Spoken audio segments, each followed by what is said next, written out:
Okay, what we wanted to do is have a little fun here with some examples. We pulled out some examples from kids that are 8 to 14, and that's a big age group for us, as well as different body types, different strengths, and so on. So, experience levels. Got kind of the middle of the pack of some of our archive, and here you've got a 14-year-old with very minimal training experience. You're going to see that. And from a one swing analysis skill set that you want to have and what we've talked about, you can already see that one of the two things you're looking for, as we've discussed, and we're going to discuss more in later chapters, is that the stance is going to give us some information, and then that first movement is really, really important. So here you go with this particular swing, and you're going to automatically see that the hands are outside the framework of the body. So without going into a lot of detail of phase one, which we've already covered, hands should be right about here, right, with a good A-frame, but we've got a bar arm lock situation. We have no knee knob situation. The hands are already in a phase two position to some extent before phase two was necessary. And that is a red flag to identify that, generally speaking, we're probably going to take a stride and we're probably going to open up. And you're going to see that here in just a second. It's a dead giveaway. Look at that long stride. Now watch how that stride lands. Another point of interest is that he lands on the heel, which means automatically there's going to be a balance issue. Okay, and then when that front toe hits down, that's the end of phase two. Let's look at where the hands are. Well, the hands actually should have gone across and been about in this area, but instead they're way down here. You're going to have a low to a high position, and if the ball's down in the zone, which I think in this one it is, he's going to probably barely get a piece of it. And let's go through.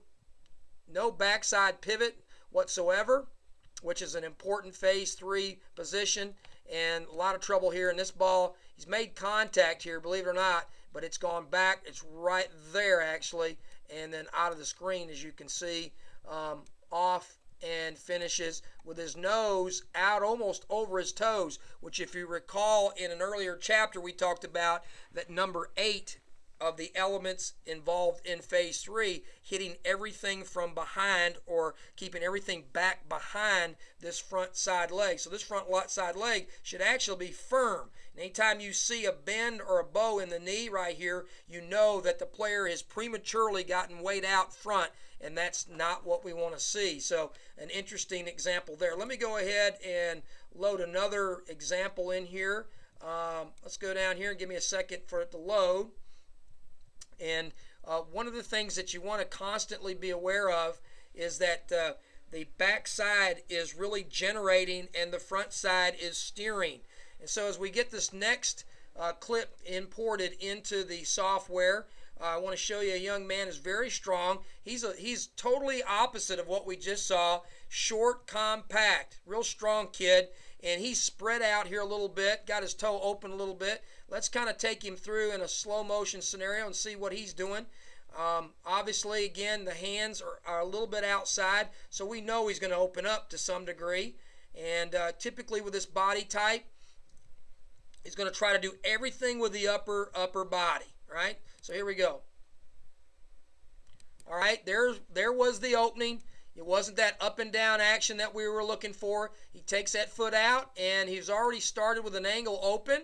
He takes it out to help clear the hips. Man, I don't know how he's going to get the hips through. In fact, he's not. It's all going to be upper body. And so that's the end of phase 2. But he's still got a little decent position with the shoulders. But here's where the problem's going to come in as he comes into phase 3. You're going to see he's got no backside pivot. And how that's going to play out is that he's now going to probably intersect. So the minute we've got no backside pivot or we've opened up, typically we're going to go to a low to a high, and you're going to watch as he comes through this pitch plane how he intersects through it, low to high, and actually fouls the ball off, okay? And so there's another example of he could have been on that pitch. And you see right there, there's the foul ball beginning to play out. And actually, it bounces up and then out of the screen. So he beats it straight into the ground because the ball was down right there. and then it rebounds off the cement and goes up. Now, here's the deal. Look, there's no backside pivot. Total collapse. That's one of the flaws and that you're going to see. So we've actually, in the first two clips, we've been able to see the long elongated stride as well as no backside pivot. Well, let's go in and let's take another clip and go down to a little bit of a different body type, a little bit in between those two. Good athlete. This is a pretty decent swing if I remember.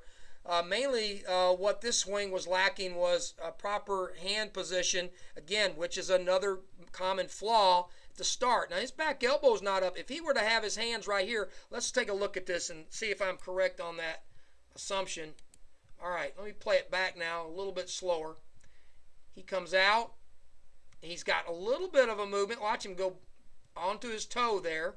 So he doesn't really lose a lot of ground forward. So if we were to say that right about here is where we want his head to be, he doesn't take his head too terribly far in comparison, and allows himself to be in a decent position, not as probably as good as we'd like to see, mainly because of the fact, let's watch what happens here. He's going to uppercut, and I see the ball racing through right about here. So he actually missed underneath that. Let's watch and see if you can see that, right? That little orange, little bit of fade right there. Watch it move, continue on. You can see he missed the swing.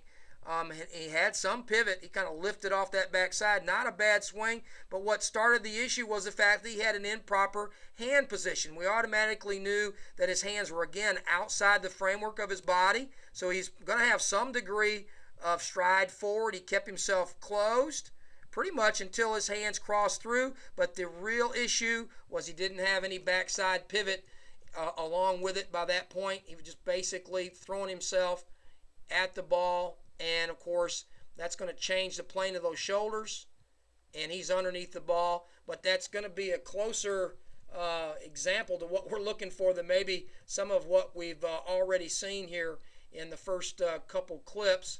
Let's go to a smaller version here and let that one load up. And in this example, you got a small fella, different type of body, younger age, going to be really aggressive to the ball. Again, what we have is the hands outside of the framework. So you're seeing a very common element with the hands outside of the proper phase one position.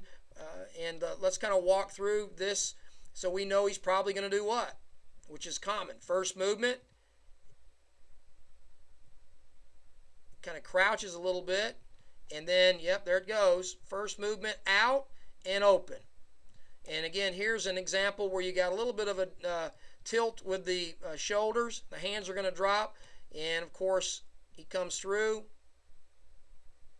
and fouls that ball off right there. You can see he hits right over the top of that ball because he's intersected over the top as opposed to driving the knob into the phase three line against the closed front foot. That opening of that foot has changed the angle of the shoulders, and as he's entered into the phase three line, he's actually going to change the direction of the bat head through to contact. He makes contact here. You can see the ball's here, contact. Now the ricochet begins right here, as you can see, maybe very vaguely, and then he fouls the ball off. So he got a good pitch to hit, but because he came into the C position incorrectly, he was not able to make good contact. And you could see that the setup as well as the entry into the contact zone plays an incredible part in how quality the swing will end up being or contact will be. So we hope that kind of gives you some more examples outside the two examples that we've been showing you, and that will give you a little bit of a broader understanding of where some of the common flaws are. We're going to talk about those in a minute, but want to jump back in to really, as we've given you some examples of different types of body types and strengths, I want to talk a little bit about the differences of instructing and the levels of hitters from beginners to advanced. I think you're going to really enjoy this next chapter, so let's go there.